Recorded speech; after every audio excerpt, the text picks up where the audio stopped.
Hello दोस्तों, आज के इस वीडियो में हम बात करने वाला है कि किसी भी तरह की वुड या फिर इस तरह का प्लाईवुड हो तो उसे हम फिनिशिंग के साथ बेहतरीन लुक कुछ इस तरह का कैसे दे सकते हैं। तो इसके लिए दोस्तों ये वीडियो आप शुरू से एंड तक देखना, आपको पूरी माहिती मिलेगी इस तरह की फिनिशिंग किस तरह से लानी है। आपको दिखाता हूँ कि जो हमने यूज किया है, कौन कौन से प्रोडक्ट यूज किए। सबसे पहले तो हमने यूज किया है ये एशियन पेंट का wood tech PU luxury wood finish. दोस्तों ये सीलर है, सीलर में भी अलग अलग सीलर आते हैं। ये जो हम यूज करें उसके अंदर एक बेस होता है और एक हार्डनर होता है। जैसे कि आप यहाँ पर बोतल देख सकते हो, बड़ा डब्बा है वो बेस का है और हार्डनर राउंड वाला है वो हार्डनर का है।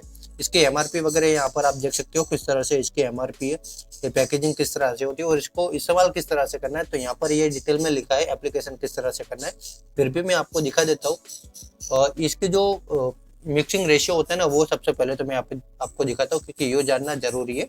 इसका मिक्सिंग रेशियो होता है, अगर आपको 100 ml बनाना है तो आप 80 ml बेस लीजिए और 20 ml हार्डनर लीजिए और टोटल 100 ml हो जाएगा। उसके ऊपर आप 15 से 20% थिनर डाल सकते हैं। तो सबसे पहले हमने जो बेस है उसे ले लिया और अच्छे से मिक्स कर लिया। उसके बाद ये हमने 100 ml की बोतल काट के रखी नापने के लिए, जैसे कि मैंने आपको आगे बताया।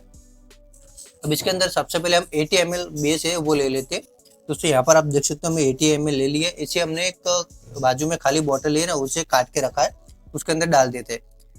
ये डालना दोस्तों हमने अलग इसलिए क्योंकि ये जो हमने बनाई थी बोतल वो नापने के लिए 100 ml की ही थी। तो उसके अंदर हम हार्डनर वगैरह डालेंगे तो 100 ml हो जाएगा। तो फिर आगे हम उसके अंदर काम नहीं कर सकते, डंडे डाल के हिला नहीं सकते। अब इसके अंदर हम 20 ml हार्डनर ले लेते हैं। हार्डनर को भी जब यूज करें तो उससे पहले थोड़ा हिला लीजिए ताकि सब अच्छे से मिक्स हो जाए। अब 20 ml हमने ये ले लिया है, इसे भी अच्छे से हिलाएगी क्योंकि जो अंदर थोड़ा बहुत मटेरियल बचा हो बेस का वो भी इसके साथ मिक्स हो जाए और फिर हमारा 100 ml कंप्लीट हो जाए। अब इसे कंप्लीट हो जाए तो उसके बाद थिनर वगैरह पहले नहीं डालना है, पहले डंडे की मदद से हार्डनर और बेस दोनों को अच्छे से मिक्स कर लेना है। ये करना जरूरी है, डायरेक्ट आप थिनर वगैरह डालोगे तो दिक्कत हो सकती है, इसलिए ये डालना है। अब इसके अंदर हमें 20 से 30 ml, जैसे कि मैंने आपको बताया ना, 15 से 30 ml तक इसके अंदर आप जरूरत के हिसाब से थिनर डाल सकते हो। तो ये हमने थिनर डाल दिया। यहाँ पर आप देखो 30 ml जितना हमने लिया है, पर उतना हम डालने वाले हैं नहीं। इसके अंदर पीयू का अलग से थिनर आता है। आप यहाँ पर देख सकते हो मैं एशियन पेंट का A1 यूनिवर्सल थिनर यूज कर रहा हूँ, A1 गोल्ड यूनिवर्सल थिनर। अब थिनर जैसे ही हमने डाला तो इसको भी हम अच्छे से मिक्स करेंगे और मिक्स अच्छे से कर लेना है। बेस, हार्डनर और जो हमारा थिनर है तीनों एक जैसा ही लगना चाहिए, अंदर कोई अलग ऐसा नहीं लगना चाहिए कि थोड़ा व्हाइट दिख रहा है, थोड़ा थिनर अलग से पानी जैसा दिख रहा है, सब क्लीन दिखना चाहिए। अब इसे हमें 15 से 20 मिनट ऐसे ही सूखने देना है। मतलब सूखने देने का मतलब है एक जगह पे रखने देना है, उसे हिलाना नहीं है। जो बबल वगैरह हमें हिलाने से हुआ है ना, वो एकदम अच्छे से हो जाए, जैसे कि आप यहाँ पे देख सकते हो। उसके बाद हमें जो पीयू है उसे एयरलेस स्प्रे गन होती है ना, ये इलेक्ट्रिक स्प्रे गन से यूज कर सकते हो या फिर इस तरह की स्प्रे गन से यूज करना है। शॉर्ट में समझो कि कोई भी आप पीयू मेलामाइन ये सब करो तो स्प्रे गन से यूज करो, फिनिशिंग अच्छा आता है। और आप ये यहाँ पर ये भी देख रहे होगे कि हमने कपड़ा यूज किया। तो कपड़ा इसलिए क्यों है क्योंकि हमने आपके सामने डंडे से हिलाया, फिर थोड़ी देर रहने दिया तो कुछ कचरा वगैरह अंदर गया हो तो वो कपड़े पे छान जाए और फिर हमारी फिनिशिंग में ना आए। अब ये वाली वुड मैंने आपको दिखाई थी, इसके ऊपर स्प्रे गन की मदद से एक कोट पहले लगा देना है। एक कोट कैसे लगाना है तो आप यहाँ पर देख सकते हो, ये वुड को हमने यहाँ पर लगाना अब स्टार्ट करेंगे। तो इस तरह से पहले नोजल को चेक कर लेना है, थोड़ा दूर रखना है, जो हमारा लकड़ी है वहाँ से 1.5 फीट जितना दूर रख के इस तरह से हमें गन को चलाना है। अगर नज़दीक से रखना है तो जो उसका लेंथ है ना, आगे जो नोजल से निकल रहा है फुहारा, उसे चौड़ा कर दो तो वो वाइल्ड हो जाएगा, इतने प्रेशर नहीं लगेगी। क्योंकि ज़्यादा नज़दीक से करते हो तो एक तो ड्रिप होने का चांस होता है, अगर सीधी दीवार है या फिर इस तरह का प्लान ही है तो वहाँ पे अंडुलेशन मतलब उसके स्प्रे का जो एयर है ना उसकी वजह से फिनिशिंग में दिक्कत आती है, वो थोड़ा उबड़ खाबड़ दिखता है, जैसे कि आप लाइट में पहले देख सकते हो ना वैसा। तो ये ध्यान में रखना है। अभी इसे सूखने देना है, हमने लगा दिया। अब दूसरी साइड भी हम आपको लगा के दिखाते हैं, जैसे कि आप यहाँ पर देखो पहले कोट में इस तरह से शाइनिंग आ रही है। ये सिलर है तो ये सूखने के बाद मैट हो जाता है, वो आपको ध्यान में रखना है।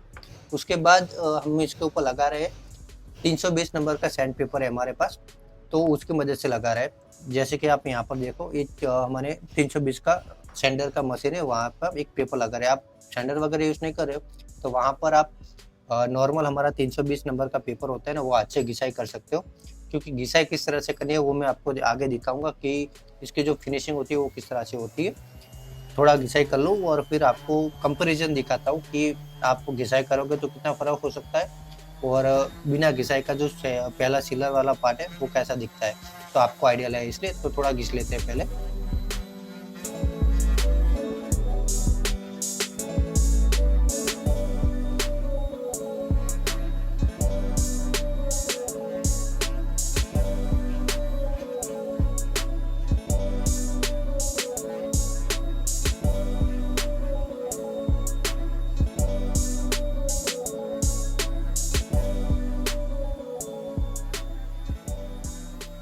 उससे हमारी घिसाई ऑलमोस्ट आधे पार्ट में कंप्लीट हो चुकी है। तो अब मैं आपको दिखाता हूँ कि दोनों में डिफरेंस क्या है। उससे पहले एक बार जो घिसाई की है वहाँ पे कपड़ा लगा के दिखाता हूँ, क्योंकि कपड़ा नहीं लगाओगे तो डस्ट की वजह से आपको पता नहीं चलेगा। अब यहाँ पर देखो, जहाँ पर हमने अभी तक घिसा नहीं है वहाँ पर शाइनिंग आ रही है, और वहाँ पे आपको छोटे छोटे बबल जैसे दिख रहे होंगे। यहाँ पर देखो लाइट जहाँ पे पड़ रही है ना, वहाँ पे ये बबल जैसे दिख रहे हैं। ये पहले कोट में एयर आने की वजह से हो सकता है, या फिर फिनिशिंग कई बार ऐसा होता है किस तरह से करो तो ये होता है। और बाजू में आपको कुछ नहीं दिख रहा होगा कि वो सैंडिंग के बाद मैट हो गया है।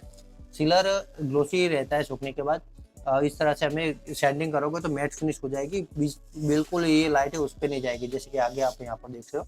अब ये जो बचा है उससे पास भी हमने सैंडिंग किया, उसके बाद सेकंड कोट सीलर का ही लगाना है, ये बात आपको ध्यान रखनी है। और इसे थोड़ा दूर से लगाना है, जैसे कि मैंने आपको बताया था 1.5 फीट दूर से, और मीडियम प्रेशर में लगाना है, तो जिसकी वजह से उसकी अंडुलेशन ना आए, फिनिशिंग के साथ लगे। अब ये लगाने के बाद इसे हमें सूखने देना है। दूसरी साइड भी हमें इसे लगाना है, जैसे कि आगे हमने लगाया था। और एक बात दोस्तों, यहाँ तक कि ये प्रोसेस आपको पसंद आए तो प्लीज़ वीडियो को लाइक कर देना। देखो दोस्तों, ये 2 कोट सूख गया है सीलर, उसके बाद किस तरह से लग रहा है। अब हमने नीचे एक फोम की शीट रखी है, क्योंकि हमारा डैमेज ना हो उसकी वजह से। इसके बाद सेकंड कोट को भी हमें सैंडिंग कर लेना है, ये बात आपको ध्यान में रखना है। ये हमारा पीछे वाला पार्ट है, इसके एग्जैक्ट जो नीचे वाला पार्ट है ना, वहाँ पे हमने 2 शेड अलग अलग बनाए, आपको अंदाजा रहे इसलिए कि जो लाइट कलर की लकड़ी होती है, जैसे कि आप ये देख रहे हो, इसका कलर लाइट है। अगर कहीं पे आप पॉलिश वाला वर्क कर रहे हो तो वहाँ पे किस तरह से दिखेगी। तो यहाँ पर ये घिसने के बाद मैं आपको पीछे का पार्ट भी दिखाता हूँ। ये हमारा ऑलमोस्ट घिस चुका है, ये हम साफ वगैरह कर लेंगे। और यहाँ पे आप पीछे देखो, 2 कोट में इस तरह की शाइनिंग आ चुकी है सीलर की वजह से। और ये हमने किस तरह से किया, तो उसका मैं एक तरीका बताता हूँ। एक तरीका होता है कि आप डायरेक्ट सीलर है लगाने से पहले स्टेनर कर सकते हो, और उसमें आप हाथ से कर सकते हो या फिर स्प्रे गन की मदद से सीलर कर सकते हो। और दूसरा तरीका होता है कि आप जब सीलर यूज़ कर रहे हो ना, पहला कोट कर लो, उसके बाद सीलर यूज़ करें, तो उसके अंदर जो सीलर होता है हमने गन में डाला, वहाँ पे ही छान के उसके अंदर स्टीलर जो हमारी स्टीनर होती है वो डालो, तो उसकी वजह से मतलब दोनों मिक्स हो जाता है, तो अच्छे से फिनिशिंग आता है। अब यहाँ पर देखो, उसके बाद हमने सैंडिंग कर लिया है, तो अब यहाँ पे मैट फिनिश वाला यूज करने वाला है। दोस्तों ग्लोसी आप यूज़ कर सकते हो, तो ग्लोसी यूज़ कर सकते हो। मेरा कहने का मतलब ये है कि अभी हम मैट करके आपको दिखाएंगे, तो जब तक वो गीला है तब तक आपको ग्लोसी फिनिश ही दिखेगी, सूखने के बाद मैट फिनिश दिखेगा। तो अब हम देखो यहाँ पर किस तरह से था, इसका अलग अलग था। मैंने आपको स्टार्टिंग में बताया था कि आप मिक्स नहीं करोगे तो क्या हो सकता है, केमिकल ऊपर तैर रहा था और उसका बेस नीचे था गाढ़ा। दोनों को अच्छे से मिक्स किया है, जैसे कि पहले हमने आपको रेशियो हो गया बताया था, 80 ml बेस और 20 ml हार्डनर, वही रेशियो इसमें भी है। और इसके अंदर भी हमें 15 से 30% थिनर डालना है, उस हिसाब से हमें मटेरियल बना के रेडी रखना है। और इसे भी 15 से 20 मिनट हमें सूखने देना है, मतलब एक जगह पे रखे रहना है, उसके बबल वगैरह सेट होने देना है। अच्छे से मिक्स कर लिया है यहाँ पर सब। तो देखो दोस्तों, अब इसके ऊपर हम लगाना स्टार्ट करते हैं। लकड़ी को हमने सैंडिंग वगैरह आपके सामने ही कर लिया था। सबसे पहले पीछे का पार्ट, जहाँ पर पूरा लकड़ी है एक ही जैसा है, अलग अलग कलर नहीं है, तो हम स्प्रे गन उठाते हैं तो उसके ऊपर लगाना स्टार्ट करते हैं। इसे भी हमने लो प्रेशर में रखा है, मतलब प्रेशर तो अच्छा खासा है, पर उसकी जो स्पीड है ना एयर आने की वो कम रखा है, उसकी वजह से फिनिशिंग आए हमारे वुड पर। इसे हम चारों तरफ से अच्छे से लगा देना है, जैसे कि आप यहाँ पर देख रहे हैं ना, 2 कोट पहले एक तरफ से लगाया, दूसरी तरफ से लगाया, इस तरह से हमें लगाना है। और दोस्तों इसमें सबसे ज़रूरी बात मैंने अभी तक आपको बताई नहीं है, तो लकड़ी है ना, वो जो ग्रेन्स के डायरेक्शन में आप करोगे ना तो फिनिशिंग काफ़ी अच्छी होती है। अब यहाँ पर हमने 2 पार्ट को कवर करने के लिए टैप कर लिया है। आगे मैंने बताया था सीलर में, तो वहाँ पर भी मैंने ऐसे किया था। एक पार्ट जो स्टेनर वाला हमने सीलर लगाया था, वो इस तरह से टैप लगा के एक तरफ का पार्ट कर लिया था। अब ये पार्ट को हमें निकाल लेना है। निकालना किस लिए, क्योंकि हमें बाकी का जो पार्ट है वहाँ पे भी करना है, और वो पार्ट के लिए हमने क्लियर मतलब लिया है, बिना स्ट्रेनर वाला यूज़ किया है। स्ट्रेनर वाला यूज़ करो तो आप इस तरह से कर सकते हो पूरे में। और मैंने एक ही जगह पे आपको 2-2 दिखाया, तो उसके लिए हम ये टैप निकाल लेते हैं। टैप निकालने के बाद दोस्तों टैप तभी निकालनी है जब तक ये गीला है, हमने लगाया और तुरंत हम ये टैप निकाल रहे हैं, जिसकी वजह से जो एक लाइन पड़ेगी ना अलग से, वो नहीं आएगी। इसके ऊपर हम कोटिंग लगाएंगे क्लियर की, तो एक साथ में दोनों को अच्छे से आपको मिल जाएगी। मतलब अब टच करने पर भी फीलिंग नहीं होगा कि अलग अलग किया हुआ है। दोनों का फिनिशिंग लेवल और दोनों का लेवल एकदम सेम हो जाता है। अब यहाँ पर इस तरह से हो गया। इसके ऊपर हम क्लियर लगा लेते हैं फाइनल, जो हमारा वाइट लकड़ी है ना उसके ऊपर। और वही क्लियर एक कोड वहाँ पे लगाएंगे, फिर दूसरा कोड लगाने के बाद तीसरा कोड हम तुरंत लगाएंगे, वो पूरे में लगाएंगे। तो देखो दोस्तों यहाँ पर हमने लगा लिया, फिर से हम वापस जा रहे हैं और फिर जो बचा है ना, मतलब एक बार सब साथ में लगा देंगे। जो साथ वाला है तो 2 कोट यहाँ में डार्क में लगाया था, दो कोट आपके सामने मैंने लाइट में लगाया, और फिर बाकी सब कोट एक साथ सब में लगाएंगे तो वो फिनिशिंग लेवल में आ जाती है और इस तरह से ये फिनिशिंग होती है। अब मैं आपको दोस्तों इसकी फाइनल फिनिशिंग दिखा रहा हूँ। इस तरह से ये पूरी फाइनल फिनिशिंग हुई। मैंने आपको ये वीडियो में पूरा डिटेल में दिखाया कि किस तरह से हम ये सब डिटेल में कर सकते हैं।